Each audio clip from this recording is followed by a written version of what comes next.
What's up, Taiwan? I'm Tiffany Wong with news from here in Taiwan and around the world. A new deal that will see Taiwanese semiconductor giant TSMC invest $100 billion in U.S. chip manufacturing will make Taiwan stronger. That's according to Premier Zhou Rongcai. Officials here in Taiwan are playing down concerns the deal will see TSMC become Americanized. Joyce Tseng is following the story for us from our newsroom here in Taipei. Joyce, this is a huge deal announced by Donald Trump. What are the details?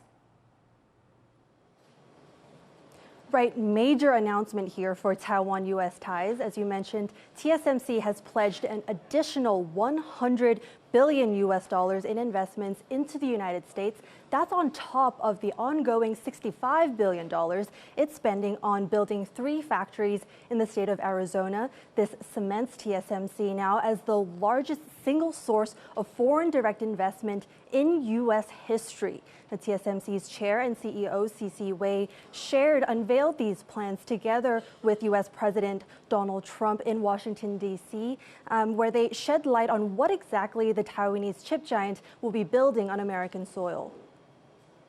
Hello, everybody. A big announcement from the White House as U.S. President Donald Trump and TSMC Chair and CEO C.C. Wei agree on the largest foreign direct investment in the country's history. Taiwan's TSMC unveiled that its total investment to the United States will reach $165 billion. The move, a way to avoid Trump's tariff threat of 25% or higher on imported chips, as Trump eyes a larger goal of bringing chip manufacturing to the United States. The most powerful AI chips in the world will be made right here in America. And it'll be a big percentage of the chips made by his company. But as you know, they're based mostly in Taiwan. And they're far and away the biggest. There's nobody even close. TSMC is the unmatched leader in making advanced semiconductors, powering cutting-edge tech like AI from customers NVIDIA and Apple. The firm's head, C.C. Wei, shared details of the plan from the White House, which includes 5 more facilities to its existing over 1,001-acre site in Phoenix, Arizona, and a center dedicated to research and development. We are going to build 3 more new fabs after we promised 3 fabs already, and another 2 very advanced packaging fab, and most important, R&D center, also in Arizona. In recent weeks, Taiwan's all-important chip industry has been in focus following Trump's tariff threats and his repeated accusations that Taiwan stole American chip business. Though Taipei does not share official diplomatic relations with Washington, the two share robust unofficial ties. The U.S. is also Taiwan's largest arms backer in the face of a Chinese threat of invasion. In Taiwan, TSMC's leadership has created a sense of protection from external threats, a so-called silicon shield. Some fear that TSMC's expansion overseas will take away from its advantage. Taiwan's premier responding to the expansion, saying it will in fact strengthen and extend Taiwan's power. 我觉得产业界去做全球的布局，对台湾都是力量的延伸。只要在合乎国家的战略布局当中。 Meanwhile, in Washington, Trump was asked whether TSMC's added investment would, quote, minimize the impact to the U.S. in regard to the chip sector should China decide to isolate or take Taiwan by force. This would certainly, I can't say minimize. That would be a catastrophic event, obviously. But it will at least give us a position where we have, in this very, very important business, we would have a very big part of it in the United States. So it would have a big impact if something should happen with Taiwan.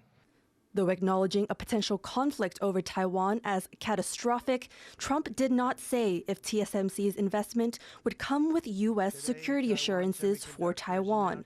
Trump and TSMC's Wei instead focusing on the thousands of high-paying jobs the added investment will create.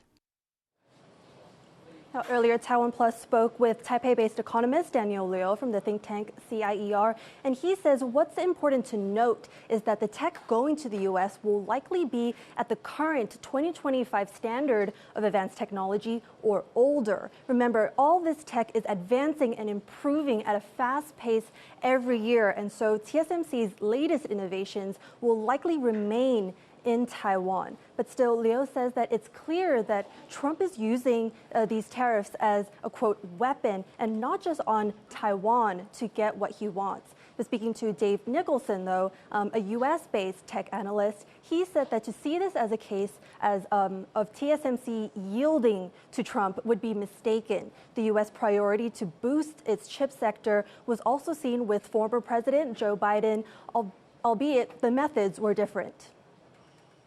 I think you really have to be fair and look at this across the three administrations.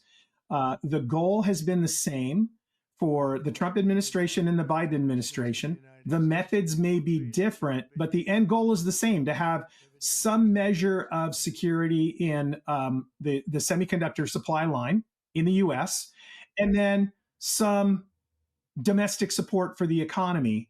But if you look at overall TSMC production, I think analysts say, I think we're looking at somewhere between 5 and 10% of overall production would end up eventually being in the U.S. So it's not a massive hit to the Taiwanese domestic market. It was estimated to be about 5% before the estimate today. It's hard to say if the estimate today, or if the announcement today means that will triple with inflation-adjusted dollars and everything else. But I think it's fair to say that it's still low double digits at the most.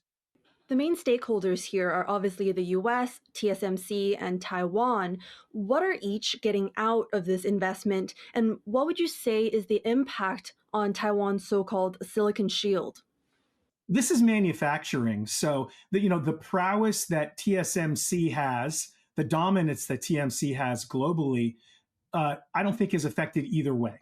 On balance, the main benefit is to the U.S. domestically in terms of jobs.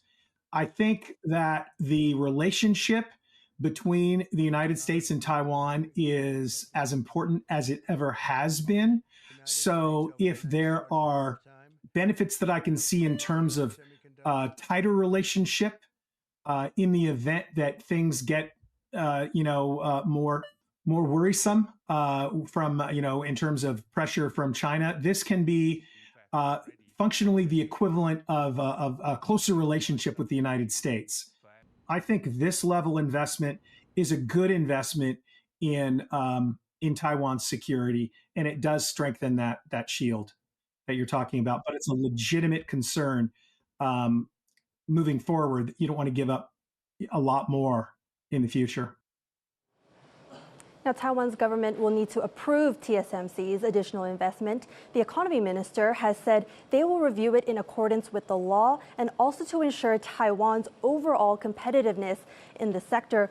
But look, it would be unlikely that they won't approve it. Officials are already saying that this is a good thing for Taiwan. And given that Taiwan is an island limited in space and resources, and also that it's prone to natural disasters like earthquakes and typhoons, it's been argued before that expanding the country's chips footprint is a good thing for Taiwanese resilience. Thanks, Joyce. That was Joyce Sung reporting on TSMC's investment announcement. As Trump was making his TSMC deal, he confirmed that new 10% tariffs on China would come into effect on Tuesday. China has now hit back with its own tariffs on U.S. goods. Luis Watt is following developments for us from Taipei. Luis, what exactly has Beijing announced? Well, Beijing said it would hit back, and it has.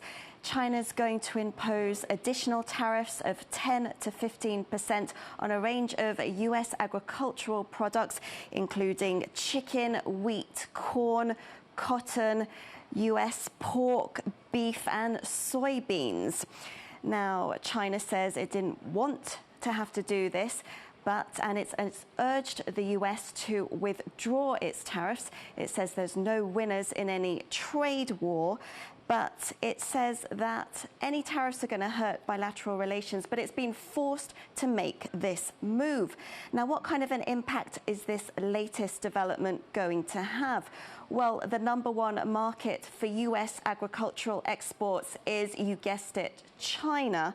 And so analysts were saying even before this announcement that any targeting of things like soybeans and grains and meats could have a significant impact on trade between the two countries and could indeed harm American exporters and American farmers. So with this latest move, China has upped the stakes in these escalating trade battles.